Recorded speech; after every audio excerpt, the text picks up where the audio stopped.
আসসালামু আলাইকুম দর্শক, আমি সৈয়দা ইসলাম। আপনাদের সাথে আমি ভেজিটেবল রোলের রেসিপি শেয়ার করলেও কখনো চিকেন স্প্রিং রোলের রেসিপি শেয়ার করিনি।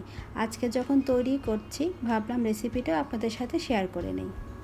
আজকের এই রোল তৈরিতে বেশি সবজি দিব না, বাসায় আমার শুধু যে সবজিগুলো স্প্রিং রোলে দেওয়া যায় তার মধ্যে বাঁধাকপি আর গাজরই আছে। আমি এই দুইটা সবজি দিয়েই তৈরি করব, সাথে দেব চিকেন কিমা।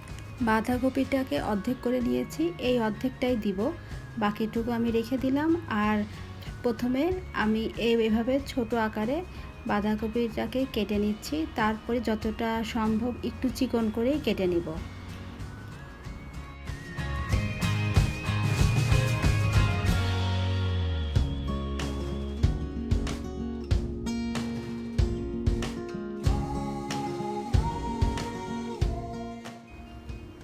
এক টেবিল চামচ রান্নার তেলে 1.5 কাপ চিকেন কিমা দিয়ে দিলাম।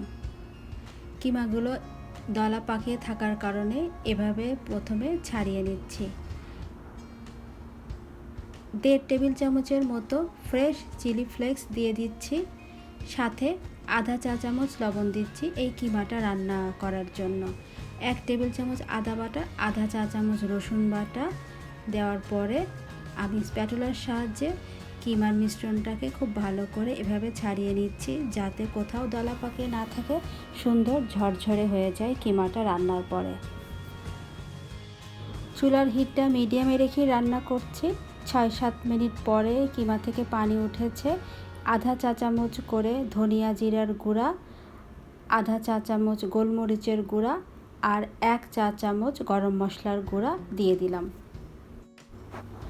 কিমা রান্নার মাঝামাঝি পর্যায়ে চুলার হিটটা মিডিয়াম থেকে হাই ফ্লেমে করে দিয়ে এভাবে কিমাগুলো যেখানে যেখানে বড় দলা পাকিয়ে আছে সেগুলো ছাড়িয়ে কেটে রাখা সবজি দিয়ে দিচ্ছি।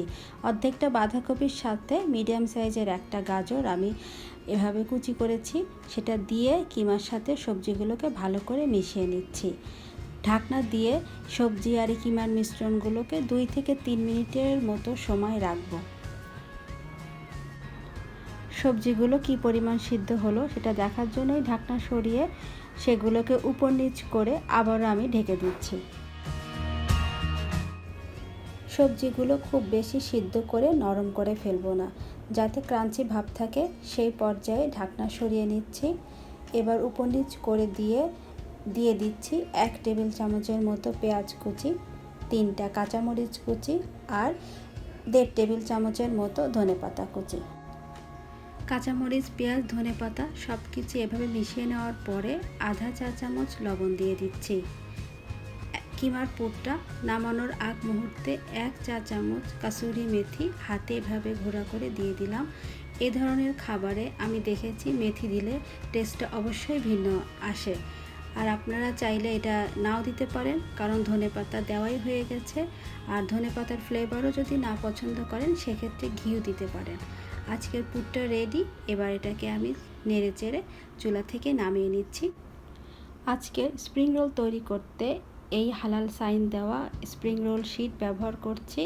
স্প্রিং রোল তৈরি করতে আমরা সবাই পারি, যেহেতু আজকে আপনাদের সাথে স্প্রিং রোলের রেসিপি শেয়ার করছি, তাই চিন্তা করলাম যে একটা রোল তৈরি করেও দেখিয়ে দেই যে কিভাবে রোল তৈরি করতে হয়, তাহলে সম্পূর্ণ একটা ভিডিও থাকবে।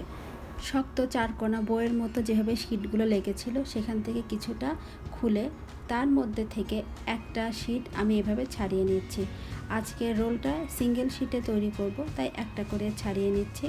একটু ধীরে সুস্থে সাবধানতার সাথেই করতে হয়, কিন্তু আমি একটু তাড়াহুড়া করার কারণে একটা সাইড নষ্ট করে ফেলেছি, তবে অসুবিধা হবে না। এই সাইডটা এভাবে কোনাকুনি আমার দিকে নিয়ে এবার তৈরি করা 1 টেবিল চামচ পুর দিয়ে যেভাবে স্প্রিং রোল পেঁচানো হয় সেভাবে আস্তে আস্তে পেঁচিয়ে নিচ্ছি।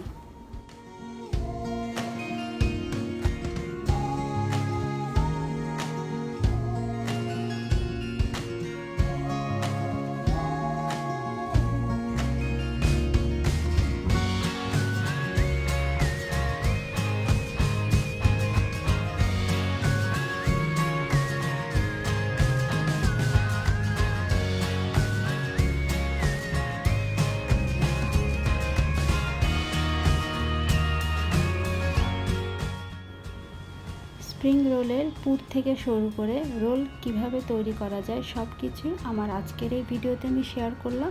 এগুলো এখন জিপলক ব্যাগে ভরে আমি ডিপ ফ্রিজে ফ্রোজেন করব। আশা করছি আমার রেসিপি আপনাদের আজকে ভালো লাগবে। আল্লাহ হাফেজ।